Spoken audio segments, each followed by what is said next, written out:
जो हमारे मास्टर साहब हैं उन्होंने अपनी बात को रखा।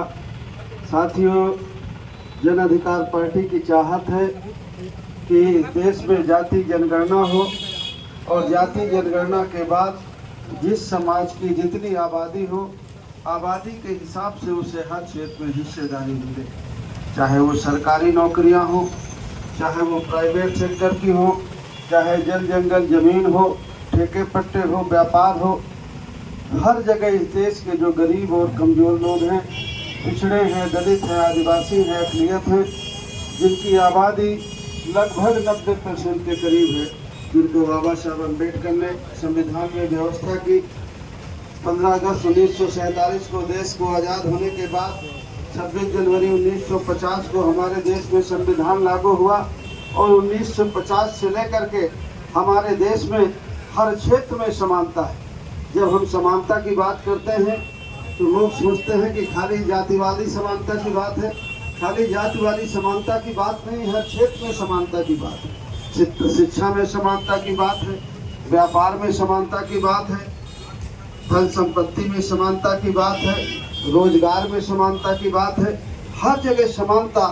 बाबा साहब अम्बेडकर का लिखा हुआ संविधान लागू होने के बाद इस देश के गरीब और कमजोर को, अक़लियत को, आदिवासी को हर जगह समानता का अवसर और समानता का अधिकार मिलना चाहिए। लेकिन जिन लोगों को हमने वोट दे करके जिताया, इन 76 सालों में जो लोग सत्ता में गए, उन्होंने आज तक हमें हक हिस्सा देने का काम नहीं किया।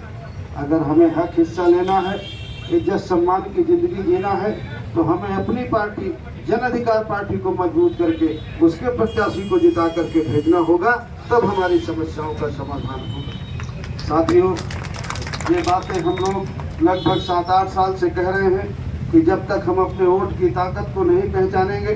जब हम लोग चंदौली में चुनाव लड़े, ये तो आपका एरिया रावटगंज में आता है, लेकिन हम लोग चंदौली से चुनाव लड़े, जहाँ के साथी, बहुत सारे साथी हमारे साथ में थे, और ये बातें हम लोगों ने अक्सर कही कि अगर हमें हक हिस्सा लेना है, हम चाहते हैं कि हमारे बच्चों को अच्छा जीवन मिले, तो हमें राजनीति में भागीदारी सुनिश्चित करनी होगी। बहुत कहने के बाद भी हम लोग जब विधानसभा का चुनाव लड़े, और जो साथी हमारा चुनाव लड़ा, जितने हमारे सलाहकार थे, तो वो चुनाव वाला आदमी भी नहीं दिखा लड़ने के बाद, और जितने सलाहकार थे कि नहीं इसी को लड़ाना है, वो भी नहीं दिखा है।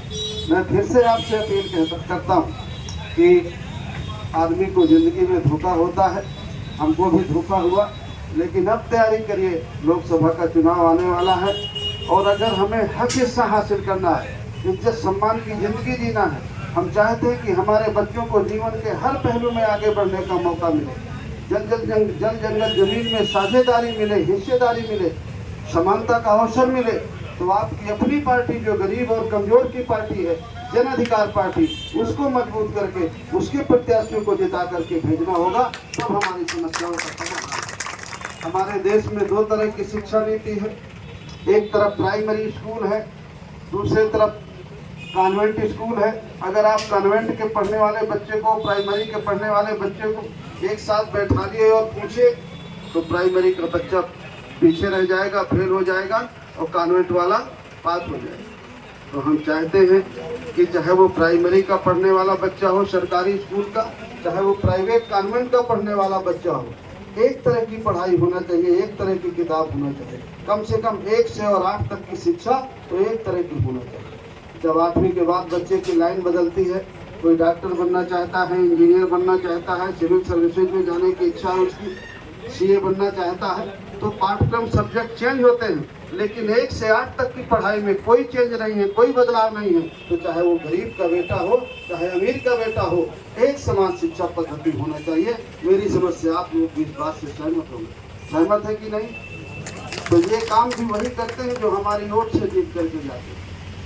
हमारी जितनी ज़रूरतें हैं, जितनी हमारी समस्याएं, उन समस्या का समाधान वही है जिनको हम वोट दे करके जिता करके भेजते हैं।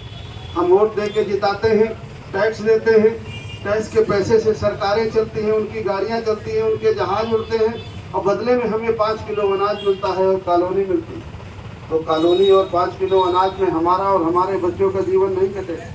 हमको भी अपने बच्चों के लिए अच्छी शिक्षा और फ्री शिक्षा चाहिए और पढ़ने के बाद उन्हें रोजगार चाहिए। किसान को खाद बीज सस्ती चाहिए, उसकी फसल की सही कीमत हो और छोटे दुकानदारों को जीएसटी से छुटकारा मिले और किसानों के दुकानदारों के कर्जे माफ हो। ये जन अधिकार पार्टी का ऐसा मानना है और यही अपील करने के लिए हम आप लोगों के बीच में आए।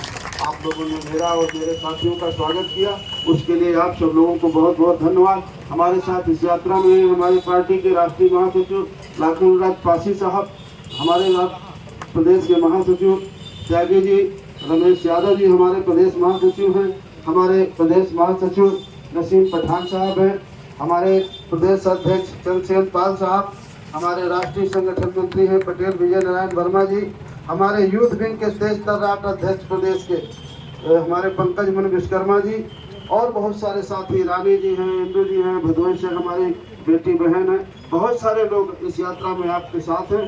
हम आपसे भी अपील करेंगे कि अगर हमारी बातें सही हों तो आप हमारे साथ इस संपूर्ण भागीदारी यात्रा में जुड़िए, साथ चलिए। साथ ना चल सके तो मन से सपोर्ट करिए, दिल से सपोर्ट करिए।